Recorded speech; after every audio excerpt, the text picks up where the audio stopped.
Hey, Margaret, great to connect today. Thanks so much for coming on the podcast. And thank you so much for having me. Appreciate it. Now, you have a lot of experience as a leader. You also have a lot of experience thinking about leadership, writing about leadership, and teaching leadership. So, as you think back on the things you have learned about leadership, what would you most want to pass on to others? The thing I would most want to pass on to others is that leadership is about starting with yourself. That we have to understand ourselves and manage ourselves to be able to understand and lead other people. That it's, as I say, it's sort of an inside out proposition. Okay, inside out, start with ourselves first. How did you come to this idea? Oh, the hard way, of course, the way all good lessons are learned. Many years ago, I had a job where I was, doing very well, surpassing targets and, all the usual metrics and things. And then I had a boss that, the one I had worked with for a long time left and a new one came in. And we did not have anywhere near the same great relationship. And so one day in one of our one on one meetings, he looks at me across the desk and says, "You're not self aware." And it was not said in a nice way, shall we say, or developmental way. It was said in a sort of a "you are broken and cannot be fixed" kind of way. And so, of course, I was confused and defensive and all of those, emotions you might imagine. But the more I thought about it, the more I thought, yeah, he's right. And I found that I had good strategic and operational skills, but a lot of my relationship skills were really underperforming, including my relationship with my boss, which is where that came from, but also some of my the people that reported to me. So this was not a situation I liked. This is not a situation I would have ever tried to create. But I realized, well, yeah, but it is my situation, and I'm the one that created this, and I did not want that to stand. So I started doing a lot of research, looking at famous people as well as people that I knew, management books, academic studies, history, philosophy, psychology, etc. And throughout all of this, I found kept coming up on things that were, kind of around the same topic, which was that you have to understand yourself and learn to manage yourself. And a lot of this is a staple of Stoic philosophy as well. Is that there are things that you can change and there are things that you can't change, and it's a good thing to know which is which. So that was really the foundation of it. And when I did this all for myself, it changed the results dramatically. I was a better leader, a happier person. I was probably a better parent, a better spouse, and all of these kinds of things. So I created a class on it, and it's been going for, I think, about 18 years now. Has a wait list every time it's been offered. I later created a 2-day executive program on this, and it's become the most popular professional development program at Harvard. So I think I'm onto something. Amazing results. When I hear that comment, you're not self aware, I feel like my mind would go in a million different places. So, for you, how did you know where to begin with that sort of feedback? Oh, it took a while. Trust me. I didn't calm down really quickly. But you're right. Your mind does go in many different ways. You want to protest and say that's absolutely not true. You want to ask for examples. You want to, yell back, all kinds of different things. But, the more I really thought about it, and, because it wasn't just that I wasn't self aware, he also said, you're overly ambitious, you don't understand the way you come across to other people, and a few other things. And as I thought about it more, I thought there is truth in that. And very oftentimes the feedback that we get is a bit of a gift. And as I say, not all gifts come in pretty packages. Hmm. But just because the packaging isn't beautiful doesn't mean that the gift isn't quite valuable.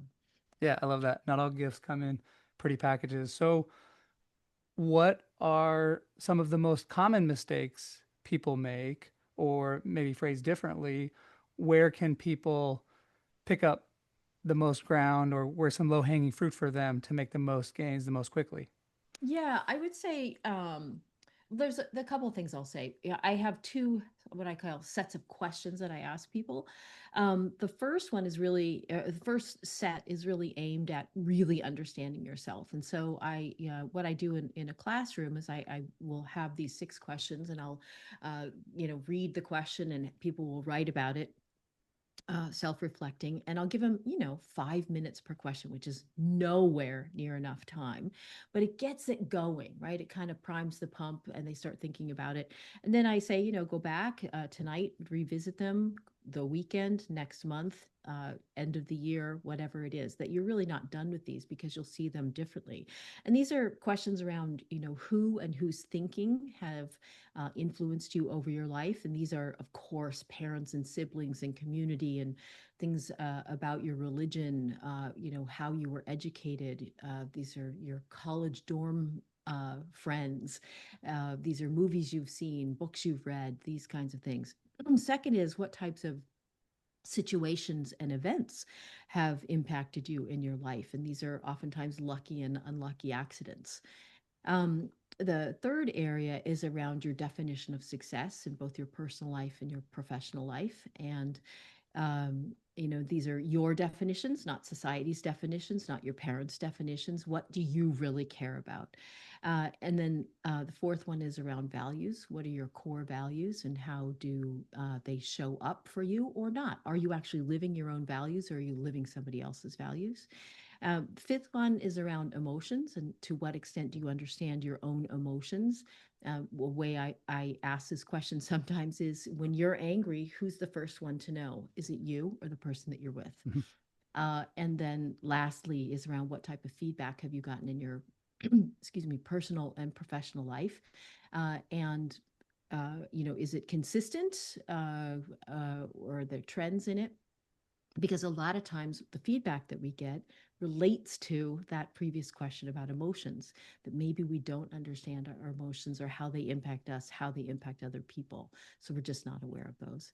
And then all of those sort of go into the one of the other questions, which is, who are you as a leader? What are you like right now? What's your style? What words and phrases would you use? Would other people use? And then what type of leader would you like to become? What words and phrases would you like to be able to use? And then, of course, what's the delta? What's the difference between the leader you are now and the leader you want to be? And therefore, what do you need to do about it? Okay, so I'm feeling like this would be a really fun activity for me. I enjoy this stuff. Take a weekend, take a class, and really think deeply about these things and then revisit them and really get some insight into myself. Do some people show up to this class, these seminars, and think, it's too much? I don't want to sit with myself that long. I don't want to think that deeply about Oh, who I am. yeah, a lot. Yeah, a lot of people do. So it's interesting because there are oftentimes, for the professional program that I teach, it's 2 days. And very often, not, I don't want to say very often, but often enough, people are sent to that class. Mm. So their boss sort of Yeah. makes them, it's called managing yourself and leading others. And they say, that's what you need. You need to go to this. And sometimes I can kind of tell because they sit back, arms crossed, and you can tell, like, oh, I'm not going to do this. And sometimes they'll come up and tell me at a break or something. They'll say, I want you to know, I don't really want to be here. My Yeah. boss made me go. But very often, those people come up to me at the end of it and say, I really didn't want to come here, but I'm really glad I did. I got a lot out of it. And a lot of times it's based on the discussions that we have, or cases that we read where people can kind of see themselves in the protagonist of the case. So yeah, but it is hard. It is very hard for a lot of people to really look inside, because sometimes you don't like what you see, and but that's where you start. So people go through this exercise, they think deeply about who they are, how they've gotten to where they're at, how they become who they are. What happens to them when they go through these questions? Mm. So I think, some people love them. They love to engage them, and you can tell as we move on to the next question, their hand is still moving, writing the previous one. But I would say a lot of people are not like that. A lot of people don't want to engage with the questions because, and it can be for a variety of reasons. Sometimes there are things in our past that are painful, or that we're ashamed of, or all kinds of things. And so, what I tell people is, hey, we're just getting started here. Go back and revisit them. Look at them tonight. Look at them early tomorrow morning before we begin. And I ask the next morning, how many of you, looked at them again? And some hands go up, right away and like, oh, that was great. And other people like, yeah, I did, a little bit. And some people, not so much. But and what I also say is, you may not want to do it today. Maybe you go back next week or something like that, but do go back. And also, it's not a one and done exercise. It's one of those things that you're going to want to revisit. In fact, I tell them, which is true, is that my own answer to the first question around who and who's thinking has influenced you in your life. My answer to that question is 6 pages long Wow. of single spaced type. Wow. So, and I go back to it because, as you have different experiences, you interpret things differently. You see things a little differently. You have more perspective. So it just helps to kind of keep it in front of you, and to keep updating it. Okay, so as people think about these questions, how do they then take steps to become the leaders that they want to become? Yeah. So that now the real work begins, and that is deciding what is the type of leader you want to become. It may be looking at people we know. In fact, I oftentimes say, don't necessarily choose a celebrity CEO or, a general from the past or something like that. Make it somebody that you can understand, oftentimes even see. In fact, I have an exercise I do with people around their best boss. It turns out that a lot of times what we think about our best boss is actually very close to the kind of person that we would like to become. So with that, the idea is to say, okay, well, what skills and or behaviors do I need to learn or stop doing, whatever it may be, to go from this level to that level, and picking off perhaps one at a time. And the idea is that, let's say you want to become a better leader. That might mean stopping micromanaging people or listening more effectively, letting people finish their sentences, whatever it may be. And so you go, developing these skills. And I also tell people it's not a linear project, path. As you're learning something, you will make mistakes, but the idea is to reflect on that mistake and say, well, what would I do differently next time? You're gonna goof, and that's part of learning, and it's going to be uncomfortable. And the other thing I will say is that I think the further along in their career, or the higher up in an organization people are, sometimes the harder time they have with learning these new behaviors. And the reason is, as I say, because we make mistakes as we're doing it. And the higher in an organization you are, the more people see you make that mistake. And that could be very Hmm, embarrassing. interesting. Okay, so I'm just thinking one of my favorite quotes here is, or that I've heard, good artists copy, great artists steal. Yeah. And I think of this in terms of leadership because I teach my students, you get to be the kind of leader that you want to be. Some people, growing up, maybe they've had one or two strong leaders in their life and they think like, oh, that's just how leadership is. And so I encourage them to think like, you don't just have to mimic them if you don't like them. You don't have to mimic them just because they were a leader. Ultimately, you get to choose all of the different styles that you want to use situationally appropriate, right? So I like this idea of trying to decide who we want to be as a leader. And so that's going to require some self-reflection. So you talk about, okay, we make a mistake, people see it. What's the role of managing emotions in progressing as a leader? Yeah, no, that's a big one. And I think that, well, I'll say a couple of things on that. That emotions are oftentimes the things that people really do need to ultimately work on. It may be that they get defensive, or they get angry, or these kinds of things. So I think, first of all, it's becoming aware of what emotion that you're having in the moment. And so, there's various ways that you can learn to do that. I tell people, hey, put a post-it note on your computer that says emotion question mark, so that you stop yourself a couple times a day to, check in with yourself and see, what emotion am I having now, and what other emotions, are you happy, are you bored, are you frustrated, are you restless, whatever it is. And just to get people more attuned to how they're feeling at different times. So that is a big one. is understanding their own emotions and then learning how to manage them. And with that, I talk a lot about intention. And so, for example, if you have somebody that you are working with, whether it's your boss or an employee or a teammate, that you have a maybe not a great relationship with, or that you respond a certain way or react a certain way to them, and you want to change that, the first thing is having an intention. I don't want to show my frustration, or I don't want to feel this frustration. Um, and then thinking about, okay, the next time this person does this, what are all the different ways that I might respond to that? And you think of things that you would actually do that would be helpful, and things that you would do that may not be helpful. And then, because you've thought through them, the next time you're in that situation, you have them at the ready in terms of what you might do. And sometimes this one will work, and sometimes a different one will be more appropriate. But the fact that you've thought about it helps it come up in the moment when you need it. But the other part of it is, being intentional about it, and how you want to do it, but also being able to be mindful in that moment of how you are feeling and what your intention is, and getting those as close as possible. Because we judge ourselves by our intentions, but other people judge us by our Yeah, behaviors. by the actions. Yeah. I think that's so interesting. What I hear you saying is we need to just be really thoughtful. We be thoughtful about who we are, how we got to where we are, and then we need to be really thoughtful and intentional about who we want to be. I was thinking about Andy Reid, head coach of the Kansas City Chiefs in the Super Bowl 2024. Travis Kelce, the star tight end, physically bumps Andy during the Super Bowl. And at the time, me, pundits, journalists, fans everywhere saying you have to bench Travis in that moment. You cannot let a player physically, uh, bump you, accost you.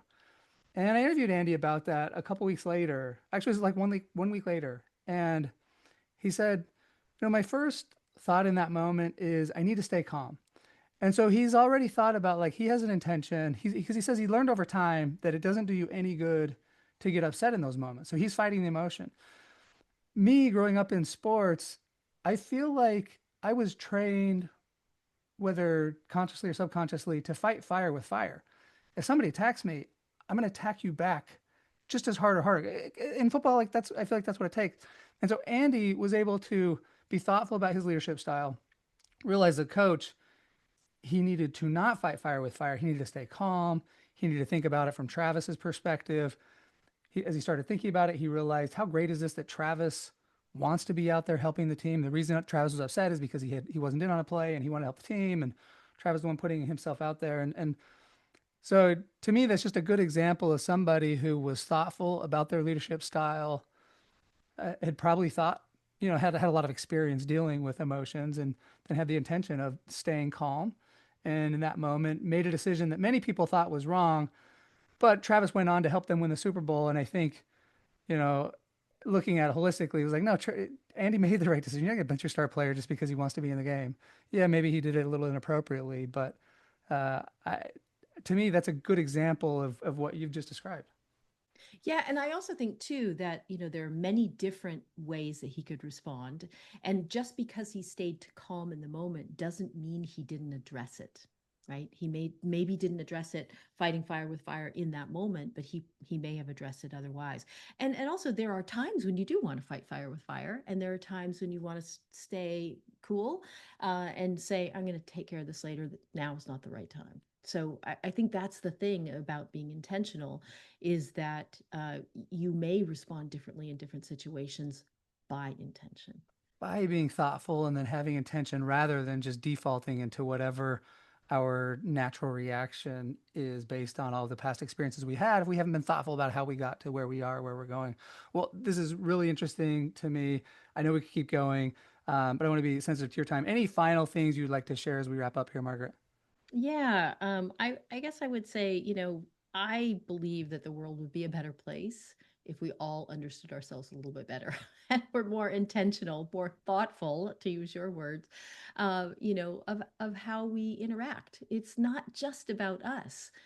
It's about us all together. And ultimately, that's what leadership is about. It is shepherding people and organizations made up with a lot of people toward a better future. So that takes a lot of thought. Takes a lot of thought. And to your point, yeah, we have to understand ourselves if we want to be the best version of ourselves. Margaret, so great. Love the information. I'm just so happy for all the great work you're doing and all the people who have benefited from your class and your work. So thanks so much for coming on the podcast today. Thank you so much for having me. Take care.